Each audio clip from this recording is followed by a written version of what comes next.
আওয়ামী লীগ একটা লোক খুব বেশি আওয়ামী লীগ করে, মানে আওয়ামী লীগ লক্ষ্য দৃষ্টি আছে না কথা, তাকে যদি শেখ মুজিবুর রহমানের ইতিহাস লিখতে দেওয়া হয়, ইতিহাসটা কেমন হয়? সে আর ভালো জন্ম দুনিয়াতে বাংলাদেশে হয় না। আওয়ামী লীগ ইতিহাস আছে না, শুনলি গায়ে ধরবে এরকম একটা লোক যে আওয়ামী লীগের শেখ মুজিবুর রহমানের ইতিহাস লিখতে চায়, কেমন একশো খারাপ আর জন্ম হয় না। এখন ব্যক্তির ইতিহাস লাগছে দুই মানা দুই সম্পূর্ণ ভিন্ন। বর্তমানে আমরা ইতিহাস করি, বেশিরভাগ ইতিহাস হলো খ্রিস্টানদের লেখা, বিজাতিদের লেখা। শুনেন নাই ঐতিহাসিক ভিত্তি বলছেন না, ভিত্তি কি দেন শুনবেন না, আসতে পারে ওদের খ্রিস্টান, তাই খ্রিস্টান মুসলমানের খুব বন্ধু না, তারা লাগছে মুসলমানদের ইতিহাস, আমাদের ইতিহাস, ইতিহাসটা কেমন হয়েছে?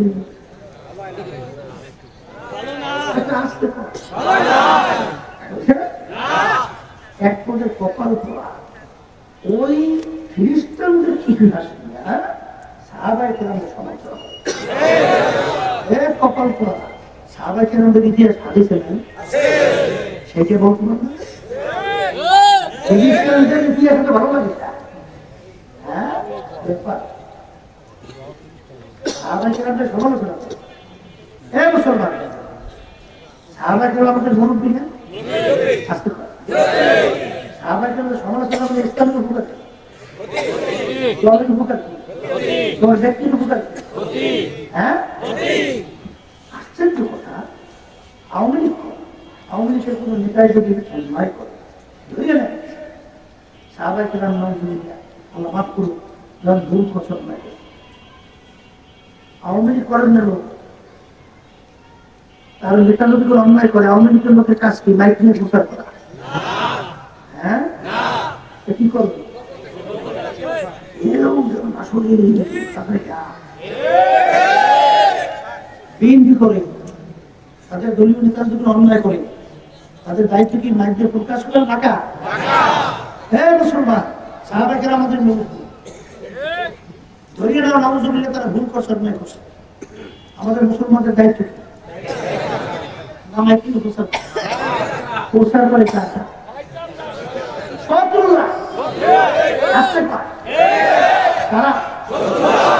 এরপর ধরেন বাপ ঘুমাই দিয়েছে, বাপ ঘুমের মধ্যে মানুষ খুব খেয়াল থাকে না, কাগজের উপর দেখতে পারে তো আর কি পারে এমন করে এই রুমের ভিতরে ঢুকে থাকে, বাপের উপরে ওরা বাইরে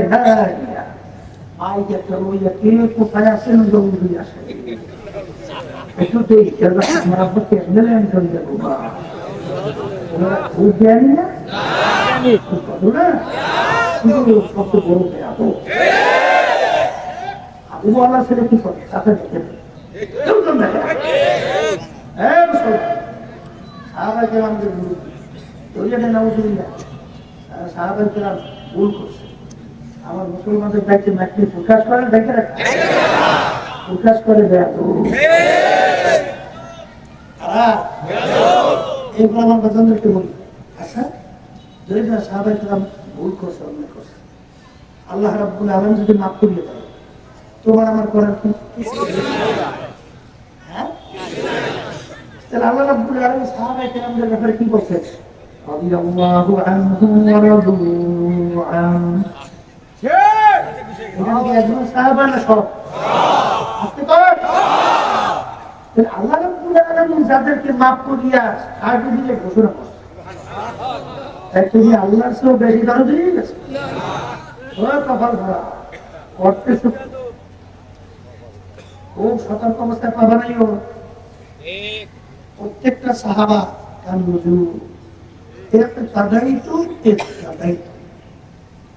যে কোনো এক সাহাবা অনুকরণ করলে রাস্তা পাই। আমি বলছেন আমরা সুসংখ্য এই জন্য আমার বাজানদেরকে বলবো কোন কথাটা কোন দিকে জানা, যাই হোক এই কথাগুলো বলতে চাইছি। মাহফিল কিন্তু বুঝার জন্য, মাহফিল কি বসবে যারা মানুষ, আর সুরাতে মানুষ দু চারটা আবু জাহাল, উতবা, সাইবা, আবু লাহাব মার্কা বুঝবে না, ওরা বুঝবে না, যারা মানুষ তারা বুঝবে না। হ্যাঁ, আমি বুঝে শুনি কোরআনুল কারীমের শুরু আয়াত তেলাওয়াত করছি। যারা মানুষ তারা কিন্তু বুঝবে, সেই অনুযায়ী তার নিজের জীবনটা গঠন করবে। আর যারা আবু জাহাল, উতবা, সাইবা, আবু লাহাব মার্কা বুঝবেও না, সেই চলবেও না, নিজের জীবনকে গঠন করবে না। সেদিনকার আসলাম, দেখে আসলাম তাইলে আল্লাহ নবী সাল্লাল্লাহু আলাইহি ওয়াসাল্লাম যখন কাফেররা আঘাত করলো, এই আঙ্গুর বাগানের ভিতরে আল্লাহ নবী মসজিদে আঘাত করছে, ওই বাগানের মালিক আছে উতবা সাইবা, ওই কাফের তার যে বাগানের মালিক বলছিল খবরদার আল্লাহ নবীর কথা বললে তার কাছেও যাবে না, লোকটার কাছে গেলে লোক পরিবর্তন হয়ে যায়। ওই ঠিকই গোলাম কাছে নিয়ে যাওয়ার পরে সংস্পর্শে বুঝলেন না, গোষ্ঠী পাতলের কাছে গেলে বলে আল্লাহ হাবিবের কাছে যাওয়ার সঙ্গে সঙ্গে দিনের বুঝেছে কেন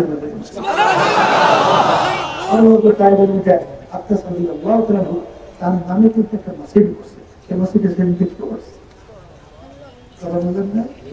তাহলে উতবা সাহেব আবু লাহাব মার্কা ওরা কিন্তু বুঝে নাই, এই জন্য আমার বাচ্চাদেরকে বলবো, দুনিয়া সৃষ্টি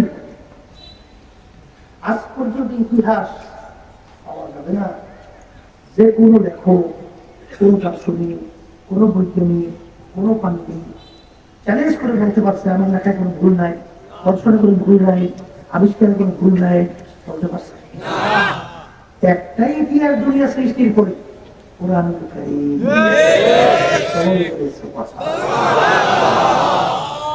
কোরআনুল কারীমের শুরুতে আল্লাহ রাব্বুল আলামিন চ্যালেঞ্জ হিসেবে বলছেন যালিকাল কিতাব লা রাইবা ফীহ।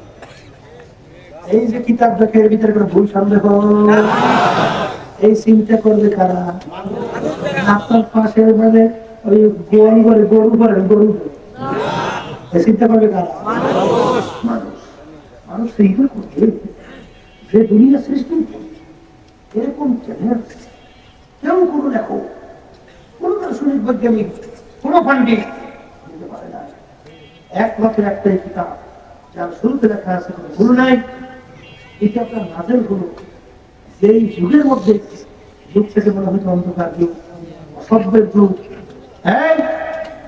সেই যুগের ভিতরে ফ্যাক্স ছিল না, টেলিফোন ছিল না, মোবাইল ছিল না, ইন্টারনেট ছিল না।